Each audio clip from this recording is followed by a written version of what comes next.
موت جو ہے نا وہ نیند کی بہن ہے, بلکہ نیند موت کی بہن ہے.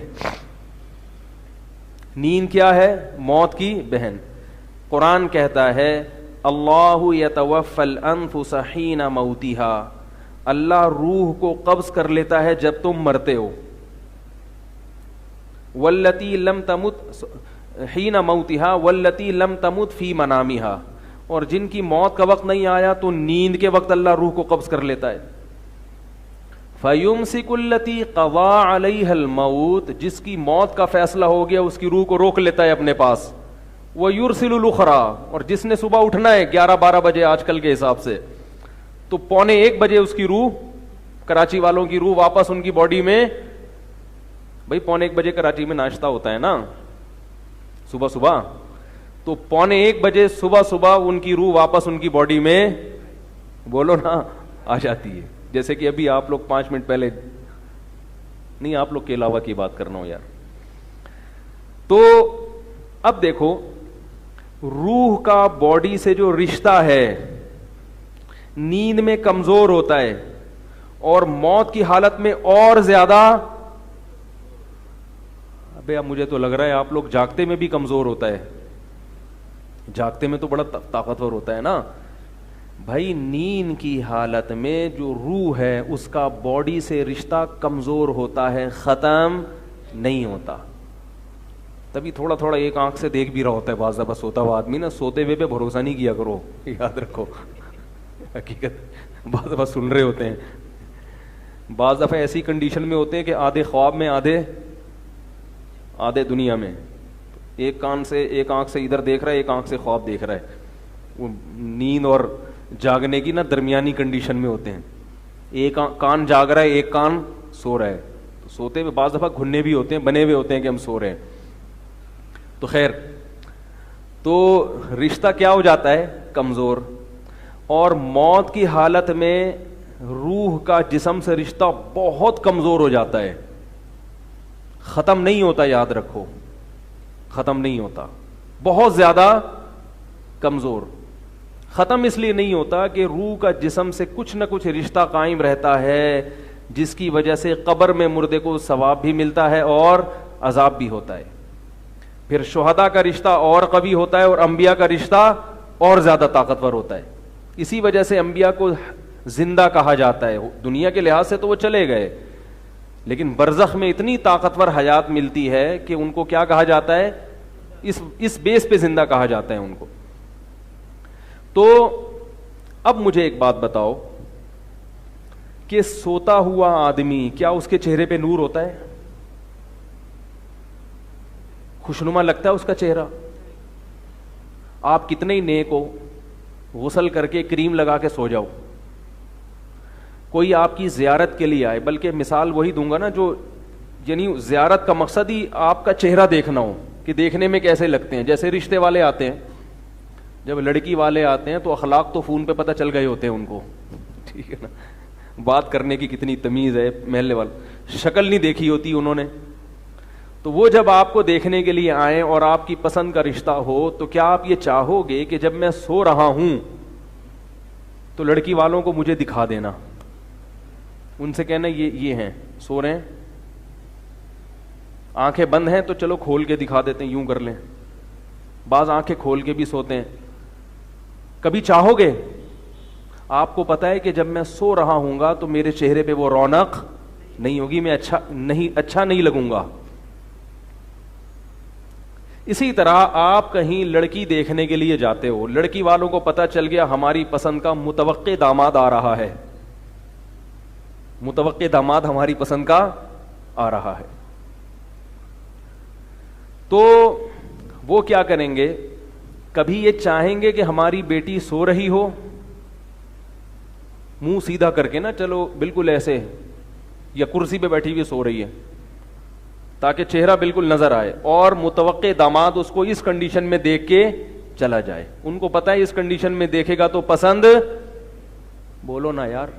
اب آپ کہیں جی نہیں, ہماری بیٹی چونکہ تہجد گزار ہے, بہت نیک ہے, اس کے چہرے پہ ویسے ہی اتنا نور ہے کہ سوتے ہوئے بھی وہ کسی کو بری نہیں لگے گی, یہ لاجک چلے گی؟ لڑکے والے کہیں گے جگاؤ بھائی جگاؤ اس کو. یہ لاجک نہیں چلے گی کہ بہت نیک ہے لہذا سونے کے بعد بھی اس کے چہرے کا نور ختم نہیں ہوتا. بھائی سوئیں گے تو باڈی میں تغیر آئے گا, کیونکہ اس زندگی سے رشتہ کم ہو گیا ہے, کمزور ہو گیا ہے اس زندگی سے رشتہ. روح کا جسم سے تعلق کمزور, جتنی روح کا جسم سے تعلق ہوتا ہے جسم اتنا ہی اچھلتا کودتا ہے, اور اس کے چہرے پہ کیا ہوتی ہے؟ رونق. اب میں ایک بات کہتا ہوں, دیکھو جب بھی کسی کو دیکھنا ہو, بلکہ مولوی صاحب کو بھی دیکھنے آ رہے ہوگے نا ویسے ہی ملاقات کے لیے, تو مولانا صاحب بھی کہیں گے یار سوتے ہوئے نہ دکھاؤ. تبھی جو سلیم الطبع لوگ ہیں وہ سوتے ہوئے اپنے چہرے پہ چادر ڈال لیتے ہیں تاکہ ہمارے چہرے پہ کسی کی نظر نہ پڑے, کیونکہ سوتے ہوئے پتہ نہیں کیا حال ہو, منہ کس ڈیزائن کا بنا ہوا ہو, کیا خواب دیکھ رہا ہے, کچھ بھی نہیں پتا ہوتا. اب جب آپ کوئی آپ سے ملنے آیا, آپ سو رہے ہیں, تو آپ بیگم سے کہتے ہیں کہ مجھے اٹھا دینا, یہی کہتے ہیں نا. جب آپ اٹھتے ہیں تو روح کا جسم سے تعلق دوبارہ بحال ہونا شروع, تو چہرے پہ تھوڑی تھوڑی رونق, ابھی پوری نہیں, لیکن آپ اس کنڈیشن میں بھی نہیں ملتے, بلکہ آپ پانی سے منہ کو بولو دھوتے ہو تاکہ وہ جو چہرے پہ ایک عجیب سی نحوست ٹائپ کی چیز آئی ہوئی تھی وہ ٹائپ کی چیز کیا ہو جائے, بالکل ختم ہو. اور حقیقت یہ ہے کہ پھر بھی پوری طرح چہرے پہ رونق نہیں آتی, بلکہ اس کے بعد آپ کوشش کرتے ہو کچھ کھا لو, ناشتہ واشتہ کرو گے تو پھر چہرہ کیا ہو جائے گا. صبح نہار منہ چہرے پہ وہ رونق نہیں ہوتی. جب ناشتہ کرتے ہو اس کے بعد آدمی کیا ہوتا ہے, جو بلڈ کا سرکولیشن ہے نا ہمارا فٹ فاٹ ہو جاتا ہے اور چہرہ بارونق ہو جاتا ہے. رمضان میں دیکھو صبح کیسے عجیب عجیب سے لگ رہے ہوتے ہیں لوگ. صبح جب آپ 9-10 بجے آفس جاتے ہیں, سب کے جس کو بھی دیکھو گے دل کرے گا ایک رکھ کے اس کے, ایسا ہوتا ہے کہ نہیں ہوتا؟ اس کا دل چاہے گا آپ کے ایک رکھ کے تھپڑ لگائے, آپ کا دل چاہے گا اس کے لگاؤ.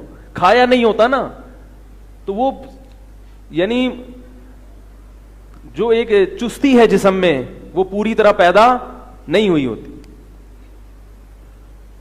یا تو ایکسرسائز کر لے انسان نا تو دوران خون صحیح ہو جائے. تو اتنے پاپڑ بیلنے کے بعد جا کے چہرہ اس قابل ہوتا ہے کہ کسی کو دکھایا جائے. اب آپ کہتے ہیں ہاں یہ اوریجنل کنڈیشن میں حضرت جی کو دیکھ کے آیا ہوں. اس لیے میں یہ سیلفیوں سے بڑا بیزار ہوں. جہاں جاؤ سیلفی, بھائی آدمی کس کنڈیشن میں بیٹھا ہے یار. ہر وقت لوگوں کو فکر ہوتی ہے بس سیلفی, یہ بھی ایک نفسیاتی بیماری ہے, یاد رکھو سیلفیوں کی.